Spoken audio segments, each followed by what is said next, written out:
Hello viewers, welcome to our channel. Hypothyroidism అనేది అందరినీ ఇప్పుడు కామన్గా సఫర్ చేసే ప్రాబ్లం. అయితే ఈ ప్రాబ్లమ్ని మనం ఇంట్లోనే న్యాచురల్ ఇంగ్రీడియంట్స్ని యూస్ చేసుకొని ఎలా క్యూర్ చేసుకోవచ్చో ఇప్పుడు తెలుసుకుందాం. హైపోథైరాయిడిజం నుంచి రిలీఫ్ని పొందడం కోసం మనకు కావాల్సింది దాల్చిన చెక్క, మెంతులు అండ్ వాము. ఇప్పుడు క్లీన్ బౌల్ ఒకటి తీసుకోవాలి. నెక్స్ట్ ఇందులో మెంతుల్ని యాడ్ చేసుకోవాలి.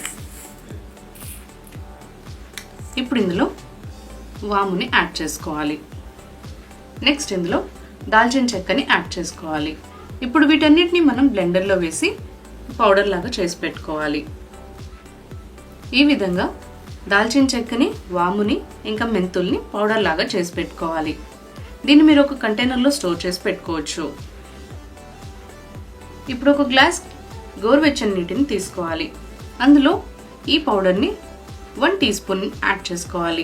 ఈ గోరువెచ్చటి నీటిలో ఈ పౌడర్ని యాడ్ చేసుకొని ఈ వాటర్ని తాగాలి. ఈ ప్రాసెస్ని మీరు డైలీ మార్నింగ్ చేయాలి. ఈ వాటర్ని తాగిన తర్వాత హాఫ్ అన్ అవర్ పాటు మీరు ఏమీ తినకూడదు. హాఫ్ అన్ అవర్ తర్వాత మీరు బ్రేక్ఫాస్ట్ కానీ ఏదైనా జ్యూసెస్ కానీ తీసుకోవచ్చు. ఈ ప్రాసెస్ని కనుక మీరు రెగ్యులర్గా ఫాలో అయినట్లయితే హైపోథైరాయిడిజం నుంచి మీరు తొందరగా రిలీఫ్ పొందగలుగుతారు.